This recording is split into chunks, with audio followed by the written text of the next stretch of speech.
ज्या पक्षाचा आरक्षणालाच विरोध आहे ते कुणाचं भलं करतील, मराठ्यांची फसवणूक होते हे मराठा समाजाच्या लक्षात यायला हवं, विजय वडेट्टीवार यांचं वक्तव्य। किडे मकोड्यांचा कौतुक ऐकू नका, राईट काम होणार, मी चुकलो तर पुन्हा जीआर काढायला लावीन, जर जीआर मध्ये काही बदल असतील तर ते मी करून घेणार, जरांगे यांचं वक्तव्य।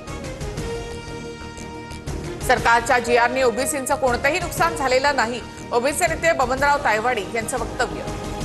ओबीसी समाजासाठी उपसमितीची नियुक्ती, मंत्रिमंडळाचा निर्णय, सरकारमधील प्रत्येक पक्षाचे 2 मंत्री समितीमध्ये असतील, सरकारचा ओबीसी समाजाला दिलासा।